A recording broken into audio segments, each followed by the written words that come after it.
Cedar Hill, where Cedar Road connects with the bustling neighborhood of University Circle with the east suburbs of Cleveland, is a major arterial route that buzzes with traffic and congestion each day. A lack of a major freeway on Cleveland's east side means that many drivers use Cedar Hill to get to and from work, and as they do, they often travel well above the speed limit. They pass through a region, though, that was once vastly different. Just a little over a century ago, Cedar Hill was a breathtakingly rustic site with dramatic scenery, and through it, a picturesque spring-fed stream tumbled over rocks and cobbles. That stream was once known as Blue Rock Brook. Today, we're going to retrace this partially obscured and nearly forgotten tributary to Doan Brook. Before we get started though, go ahead and hit that like and subscribe button and share this channel with others so that you never miss your dose of nature in the city. Let's see if we can retrace Blue Rock Brook.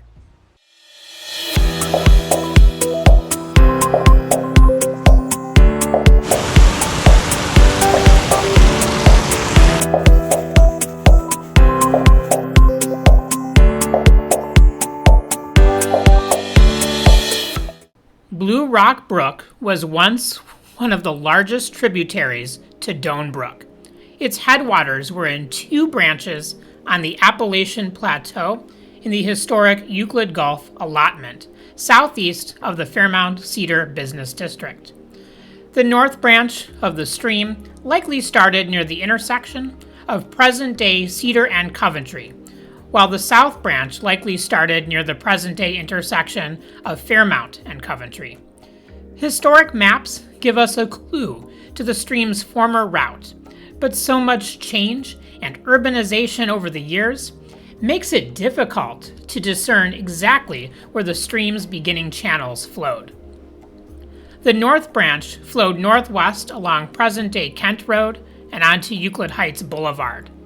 The south branch traversed a steep ravine where the historic Deming house sits now, and then ran down where the Cedar Fairmount Business District is today. The two branches met at the present-day intersection of Euclid Heights Boulevard and Cedar Road, where it then traversed a steep ravine that is still discernible along Cedar Hill. It flowed into Doan Brook, just west of University Circle Rapid Transit Station that is now at Cedar and Martin Luther King Boulevard. That's right, Cedar Hill used to have a stream running through. Not only that, but at the bottom of Cedar Hill, where Cedar meets Martin Luther King Boulevard, there used to be a spring that people would flock to with a resort around it as well. I'll show you. The name Blue Rock Brook likely originated from nearby exposures of Euclid bluestone, a bluish-gray rock that was popular for coring. What really seemed to put this stream on the map, though, was the presence of a natural spring. In 1872, Nathan Ambler and his wife, Martha Boole, bought land where Blue Rock Brook entered Doan Brook, the site of a natural sulfurous spring, of which many early residents of this region adored for its perceived therapeutic and healing benefits.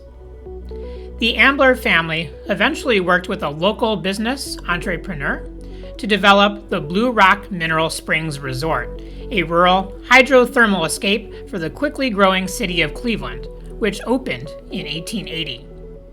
The opening of this resort inspired and encouraged development of this portion of then future city of Cleveland, near what was the unincorporated township of Doan's Corners. The mineral spring and the house are long gone, and its former site was near the present-day bus transfer station along Cedar Road, what is now the Physical Education Center of Case Western Reserve University. By 1912, the Mineral Spring Resort was torn down, and the quickly rising use of automobiles necessitated the expansion of Cedar Road. By the middle of the 1920s, anything left of the resort was demolished, and the main stem of Blue Rock Brook had all but completely vanished after being diverted into a storm sewer beneath the newly expanded Cedar Glen Parkway, today known more commonly as Cedar Hill. Most of the upper reaches of the brook were likely buried during this time, as the former Euclid Golf Course was subdivided and developed into dense housing. Today, only a few small segments of Blue Rock Brook remain. We'll start first with the North Branch, which we'll nickname also the Kent Branch. Believe it or not, Blue Rock Brook still has an open channel of stream along its North Branch that's visible here in Cleveland Heights at the intersection of Kent and Derbyshire. The stream behind me is just only a couple hundred feet or less of open channel that passes through a couple private properties, but is visible from the sidewalk. This ravine here may only be a stub of a once larger and longer stream system, but this ravine area still provides habitat for birds and wildlife. And it adds a touch of natural tranquility to a densely populated area. I wonder if the people here truly appreciate the fact that there's a piece of living history flowing right through their yard. And I'm pretty jealous of them to have a stream running through in a place where you wouldn't expect it. An iconic building next to the bustling Cedar Fairmount Business District is the large and showy Deming House, a large 4-story French eclectic mansion built into the hillside at the intersection of Fairmount and Cedar. Built starting in 1914 under contract from architects Howell and Thomas, the structure was nestled into a narrow and steep rock gulch ravine, which happens to be the south branch of Blue Rock Brook. Early pictures of the Deming House reveal the creek, which was incorporated into the landscape design of this unique property. Here, the stream downcuts through Berea sandstone, and part of the building and large stone walls were constructed using sandstone quarried on site. Today, a small stream channel exists behind the Deming House, though it has been partially filled in. The rock gulch is on private property with just a small trickle of water, but serves as a noticeable reminder of the Cedar Glen area's rugged and wild past. Located between Chestnut Hills Drive and that busy Cedar Hill is a small and very well hidden ravine with just a trickle of water. We're in the Ambler branch of Blue Rock Brook. This stream drains the historic Ambler Heights neighborhood and then meets up with the main branch of Blue Rock Brook underneath Cedar Road. The ravine itself is heavily forested, and there's exposures of Euclid bluestone and a large cliff of Cleveland shale, revealing that this is in fact a natural ravine. Unfortunately, a lot of invasive species like Oriental bittersweet and Japanese knotweed have invaded parts of the ravine, but it is still a natural area worthy of our tender love and care. The once dramatic scenery of Cedar Hill and Blue Rock Brook may be a dim memory for most, but this area still deserves our TLC.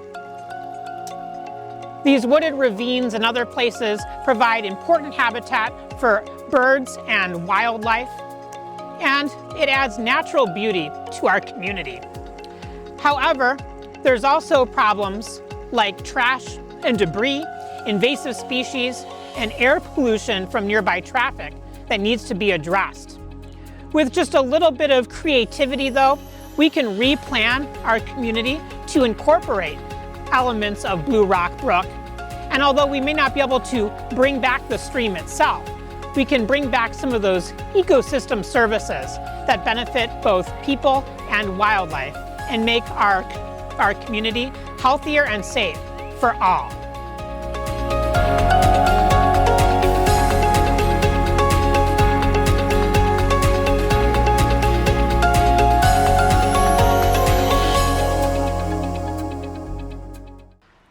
Thank you so much for joining me today. Before we wrap up, I would like to give acknowledgments to Dr. Roy Larrick, who has done an incredible amount of research in uncovering the lost history of Blue Rock Brook. I used a lot of his research today for this video, and I'm indebted to him for that. Have you been able to find any of the remnants of Blue Rock Brook? Have you noticed that wooded ravine on your way up and down Cedar Hill? Maybe next time you're traveling through this area, you'll slow down just a little bit and notice some of the imprints of our natural history.